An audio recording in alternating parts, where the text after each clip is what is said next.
Bismillahirrahmanirrahim. Assalamualaikum warahmatullahi wabarakatuh. Salam guru penggerak, Bapak guru, Ibu guru hebat. Jadi kali ini saya akan bahas modul 1.4 budaya positif. Khususnya di eksplorasi konsep, karena baru kali ini sampai mulai modul 1 sampai modul 1.1 sampai modul 1.4. Ini modul 1.4 banyak sekali materinya ya di LMS. Jadi 1, 2, 3, 4, 5, 6 ya, yang lainnya tidak sebanyak ini semenjak kita memulai guru penggerak. Jadi kita mulai di disiplin positif dan nilai kebijakan universal.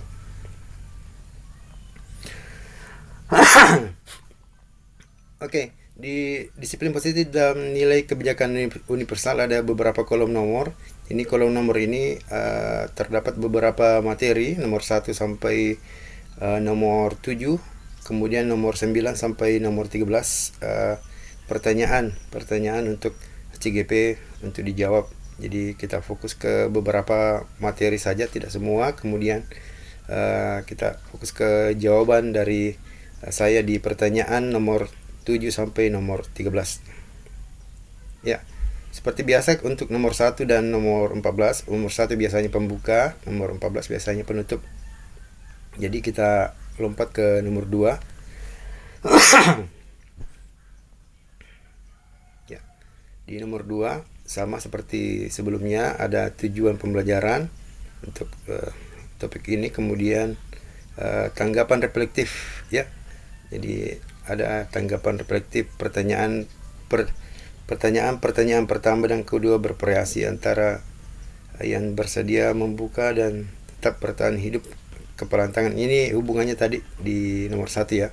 Jadi tidak perlu kita bahas. Kemudian kita pindah ke nomor 3.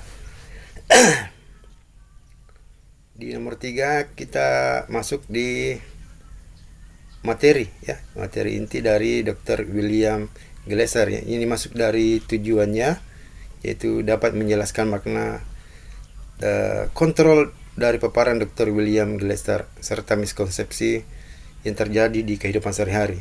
Jadi inilah materinya dari teori kontrol Dr. William Glasser ya, meluruskan beberapa miskonsepsi tentang makna kontrol. Yang pertama, miskonsepsi yang pertama, ilusi guru mengontrol murid. Yang kedua, ilusi bahwa semua penguatan positif efektif dan bermanfaat. Yang ketiga, ilusi bahwa kritik dan membuat orang merasa bersalah dapat membuat karakter. Yang terakhir, ilusi bahwa orang dewasa memiliki hak untuk memaksa. Kita ke yang pertama, ilusi guru mengontrol murid. Jadi pada dasarnya menurut Dr. William Glasser kita dapat memaksa murid untuk berbuat sesuatu jika murid tersebut memilih untuk tidak melakukannya. Walaupun tampaknya guru sedang mengontrol perilaku murid, hal demikian terjadi karena murid sedang mengizinkan dirinya dikontrol. Jadi saat itu bentuk kontrol guru menjadi kebutuhan dasar yang dipilih oleh murid tersebut. Jadi mau tidak mau harus mengikuti guru tersebut. Jadi teori kontrol menyatakan bahwa semua perilaku memiliki tujuan, bahkan terhadap perilaku yang tidak disukai ya. Jadi guru memiliki kontrol terhadap murid tersebut, meskipun siswa tidak suka. Jadi mau tidak mau siswa harus ikut. Itu menurut ilusi mengontrol murid. Nomor 2, ilusi bahwa semua penguatan positif efektif dan bermanfaat. Pada penguatan positif atau bujukan adalah bentuk-bentuk kontrol segala usaha untuk mempengaruhi murid agar mengulangi suatu perilaku tertentu. Adalah suatu usaha untuk mengontrol murid tersebut ya. Dalam jangka waktu tertentu, kemungkinan murid akan menyadarinya dan mencoba untuk menolak bujukan kita, atau bisa jadi murid tersebut menjadi tergantung pada pendapat sang guru untuk berusaha ya. Itu untuk ilusi bahwa semua penguatan positif efektif dan bermanfaat. Nomor 3, ilusi bahwa kritik dan membuat orang merasa bersalah dapat menguatkan karakter ya. Menggunakan kritik dan rasa bersalah untuk mengontrol murid tersebut menuju identitas gagal. Mereka belajar untuk merasa buruk tentang diri mereka, mereka mengembangkan dialog diri yang negatif. Kadangkala sulit bagi guru untuk mengidentifikasi bahwa mereka sedang melakukan perilaku ini, karena seringkali guru cukup menggunakan suara halus untuk menyampaikan pesan negatif. Ya, itu untuk ilusi bahwa kritik membuat orang merasa bersalah. Yang terakhir dari Dr. William Glasser, ilusi bahwa orang dewasa memiliki hak untuk memaksa. Jadi banyak orang dewasa percaya bahwa mereka memiliki tanggung jawab untuk membuat murid perbuat hal yang tertentu. Apapun yang dilakukan dapat diterima selama sebuah kemajuan berdasarkan sebuah pengukuran kinerja. Pada saat itu pula orang dewasa akan menyadari bahwa perilaku memaksa tidak akan efektif untuk jangka waktu panjang. Ya, itu untuk kolom nomor 3. Kita pindah ke materi berikutnya. Ya. Bagaimana seorang bisa berubah dari paradigma stimulus respon kepada pendekatan teori kontrol? Stephen R. Covey. Ya. Jadi ada 2 kolom di sini, stimulus respon dan teori kontrol. Stimulus respon pertama, realitas kebutuhan kita sama, sedangkan teori kontrolnya realitas kita berbeda. Berikut, semua orang melihat hal yang sama, ya, itu stimulus responnya. Kemudian teori kontrolnya, setiap orang memiliki gambaran yang berbeda. Berikut, stimulus respon, kita mencoba mengubah orang agar berpandangan sama dengan kita, sedangkan kenyataan teori kontrolnya, kita berusaha memahami pandangan orang lain tentang dunia. Berikut, perilaku buruk dilihat sebagai suatu kesalahan. Teori kontrol, semua perilaku memiliki tujuan. Orang lain bisa mengontrol saya. Kemudian teori kontrolnya, hanya Anda yang bisa mengontrol diri Anda sendiri. Berikut, saya bisa mengontrol orang lain. Kenyataannya Anda bisa mengontrol orang lain. Berikut, pemaksaan ada pada saat bujukan gagal. Teori kontrolnya, kolaborasi dan konsensus menciptakan pilihan-pilihan baru. Yang terakhir, model berpikir menang, kalah. Model berpikir menang. Ya, itu dari stimulus respon dan teori kontrol. Bagaimana seseorang bisa merubah paradigma stimulus respon kepada pendekatan teori kontrol dari Stephen R. Covey. Berikut untuk kolom nomor 5, materi berikutnya. Kita lihat.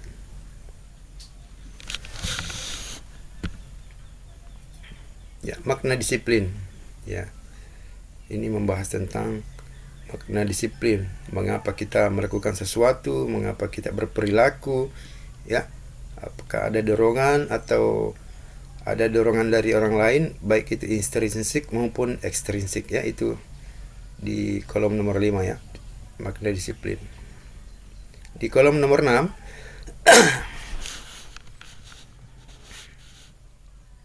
ya. Masih makna kata disiplin, ya. Di sini ada sebuah artikel dari makna kata disiplin.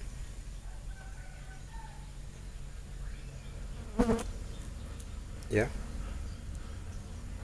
Kemudian di kolom nomor 7, di sini sudah belum, ya, materi terakhir di sini. Pembahasan materi di sini untuk disiplin positif dan nilai kebajikan universal. Ya. Ada beberapa nilai-nilai kebajikan dari 6 institusi atau organisasi, ya. Jadi dari profil pelajar Pancasila, dari IBO Primary Years, kemudian 9 pilar karakter, petunjuk seumur hidup, dan keterampilan guru. Kemudian the 7 essential virtues. Yang terakhir the Virtues Project. Ya, kita mulai dari pertama, nilai-nilai kebajikan dari profil pelajar Pancasila. Itu yang pertama, beriman, bertakwa, ya, kita sudah tahu. Sampai berakhlak mulia, mandiri, bernalar kritis, berkebinekaan global, bergotong royong, dan kreatif. Sedangkan dari Primary Years Program, sikap murid, toleransi, rasa hormat, integritas, mandiri, menghargai, antusias, empati, keingintahuan, kreativitas, kerjasama, percaya diri, dan komitmen. Kemudian dari 9 pilar karakter Indonesian Heritage Foundation, ya, IHF ya. Nilai-nilai kebajikannya: cinta Tuhan dan segenap ciptaannya, kemandirian dan tanggung jawab, kejujuran, diplomatis, hormat dan santun, dermawan, suka menolong dan gotong royong, percaya diri, kreatif dan pekerja keras, kepemimpinan dan keadilan, baik dan rendah hati, toleransi dan kedamaian, ya. Ini dari nilai-nilai kebajikan dari IHF, ya. Sebetulnya hampir sama, ya, positif semua. Dari kemudian petunjuk sumber hidup, ya, keterampilan hidup dan petunjuk hidup. Keterampilan hidup: dapat dipercaya, lurus hati, pendengar yang aktif, tidak merendahkan orang lain, memberikan yang terbaik dari diri. Kemudian petunjuk hidupnya: peduli, penalaran, bekerja sama, keberanian, keingintahuan, ya, curiosity. Kemudian usaha, keluasan, fleksibilitas, berorganisasi, kesabaran. Pokoknya positif semua sampai di bawah, ya, sampai persahabatan, tanggung jawab dan lain-lain, ya. Tidak ada yang negatif. Ini nilai-nilai kebajikan semua. Kemudian dari 7 essential virtue building moral intelligence, kebaikannya, nilai-nilai kebajikannya: empati, suara hati, kontrol diri, rasa hormat, kebaikan, toleransi dan keadilan. Yang terakhir dari The Virtues Project atau project nilai-nilai kebaikan, banyak sekali. Jadi ada beberapa kolom di sini, table tentang nilai-nilai kebajikan institusi atau organisasi yang barusan kita sebut. Banyak sekali, positif semua. Oke, kemudian kita mulai dari nomor 8 untuk membahas soal pertanyaan. Pertanyaannya adalah kita bahas, ya.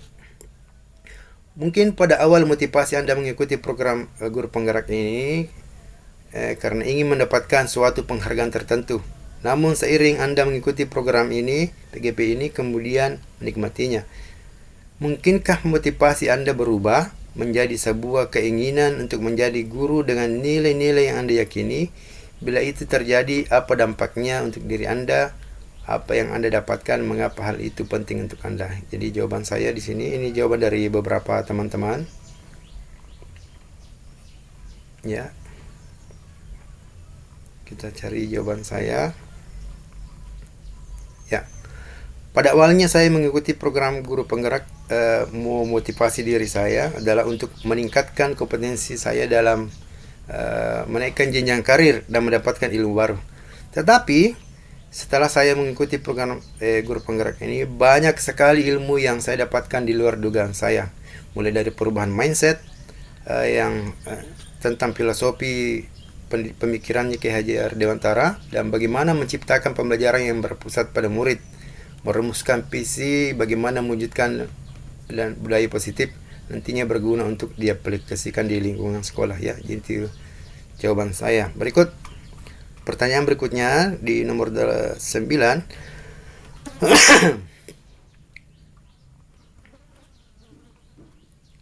Kita baca. Wah, banyak sekali. Sebagai seorang pendidik, saat Anda perlu hadir di suatu pelatihan motivasi, apakah yang mendasari tindakan Anda? Apakah Anda hadir karena tidak ingin ditegur oleh pihak panitia atau pengawas Anda, mendapatkan surat teguran, kemudian Anda ingin dilihat atau dipuji, kemudian Anda ingin mendapatkan pembelajaran sepanjang hayat, menjadi orang yang berusaha untuk bertanggung jawab, ya, menghargai diri Anda sendiri sebagai teladan bagi murid-murid Anda atau teman-teman Anda di lingkungan. Ya, pertanyaannya, manakah motivasi yang paling kuat mendasari tindakan Anda? Atau apakah suatu proses perubahan motivasi antara dua motivasi? Kita lihat beberapa jawaban dari teman-teman. Dari Ibu Rosmina, manjang sekali, ya. Dari Bu Melinda, Ibu Novitasari, Pak Ilyas, Bu Sahruni, Andi Wayuni, Ibu Wiki, Pak Hase, Pak Hamdana. Ini jawaban saya. Motivasi yang mendasari saya untuk hadir mengikuti suatu pelatihan adalah ingin menjadi pembelajar sepanjang hayat, menjadi orang yang berusaha bertanggung jawab serta menghargai diri sendiri. Pasalnya, ketika kita mengikuti suatu pelatihan, maka akan memperoleh ilmu pengetahuan yang akan berguna untuk pengembangan diri atau kompetensi diri kita hal yang lebih baik. Apalagi di era teknologi seperti sekarang ini, seseorang atau seorang pendidik, semua pendidik haruslah bisa mengadaptasi dan mengikuti perkembangan zaman. Ya, itu jawaban dari saya dari pertanyaan dari kolom nomor 9. Nomor 10. Pertanyaannya, bila di sekolah Anda ada aturan yang memberikan surat teguran bagi karyawan yang sering datang terlambat, atau tidak ada atasan yang memberikan Anda penghargaan menjadi karyawan terbaik karena sering tepat waktu, apakah Anda tetap akan datang tepat waktu untuk mengajar murid-murid Anda? Ya, jadi ini terjadi di realita kehidupan semua pegawai atau pendidik ya. Jawaban saya di mana? Ya. Meskipun di sekolah saya belum pernah ada pemberian hadiah bagi guru yang selalu datang tepat waktu dan hukuman bagi yang terlambat, biasanya di sekolah lain yang pernah saya tempati, pagar dikunci ya. Kalau sudah jamnya sudah terlambat, guru ataupun siswa tidak boleh masuk ya. Ya, di sekolah saya sebelumnya. Tapi di sekolah saya sekarang pimpinannya lebih lebih fleksibel, lebih memberikan kebebasan kepada bawahannya ya. Ya, pastinya saya akan datang tepat waktu mengajar murid-murid saya di kelas, karena bagaimanapun kita ini adalah seorang guru ya, meskinya sepertinya guru itu harus ditiru ya oleh murid-muridnya. Kita kan seorang agen yang melakukan pekerjaan ini bukan karena kita digaji, tetapi kita adalah seorang pendidik dan kita dicontoh oleh siswa. Apabila kita tidak baik, bagaimana murid-murid kita bisa mencontoh kita ya. Itu jawaban dari saya. Berikut untuk kolom berikutnya, pertanyaan berikutnya dari pertanyaan nomor 11. Pertanyaannya, menurut Anda, dari ketiga jenis motivasi yang disebutkan pada pertanyaan sebelumnya, motivasi manakah yang saat ini paling banyak mendasari perilaku murid-murid Anda di sekolah? Jelaskan. Kita lihat jawaban saya. Ya. Dari tiga jenis motivasi menurut saya siswa-siswa saya dominan pada level yang kedua. Kalau dihitung dalam persentase mungkin hanya 10% dari mereka yang memiliki motivasi untuk menjadi diri sendiri dan menghargai nilai-nilai yang mereka percaya.